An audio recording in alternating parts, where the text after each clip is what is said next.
Hindi ko alam kung saan kami kukuha ng hanap buhay. Talagang walang-wala po dahil tigil pasada po lahat.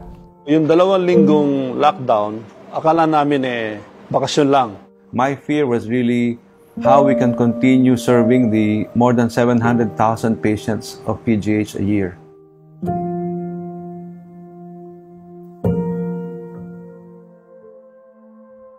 Dahil sa tulong ng SM Foundation at sa tulong ng SMDC, almost 6 weeks na kaming nagtitinda sa kanilang mga condo units. Hindi po kami pinabayaan ng SM. Kinuha po kami bilang shuttle service ng mga empleyado po nila. Nakatulong po talaga yung Bulacan Wheels on the Go ng SM. Nabigyan po ng kabuhayan po na mapag-deliver po.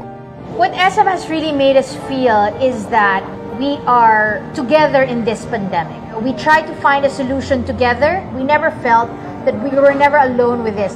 We started revenue with them, we growed with them, and now we're going to bounce back with them. Lubos po kami nagpapasalamat po nung kami po tinulungan po ng SM na magbigay po ng cash assistance. Handa po silang magbigay ng tulong kahit na sa tingin po natin ay lubhang na apektuhan po ang kanilang negosyo. Sa nangyari po sa amin na nawalan po kami ng trabaho, sila lang po yung tumugon po sa pangangailangan namin. We were tasked to be part of the team to cater to the guests that will be coming home, OFWs, stranded foreigners, as well as the seafarers coming home. SM, more than a partner, thinks of their tenants as family.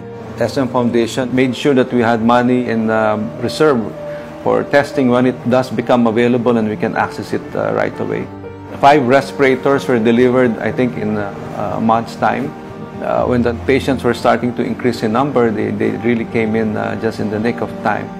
Transforming the Mall of Asia Arena into a mega swabbing facility for returning overseas Filipino workers was one of the best decisions we've made to help the government's efforts in increasing its testing capacity and contain the spread of the virus.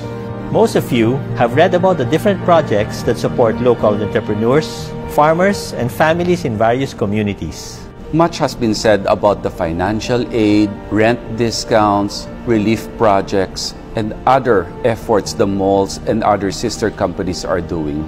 But really, all that is about helping people. Because for us, it's all about being a family. Because SM has always been a family.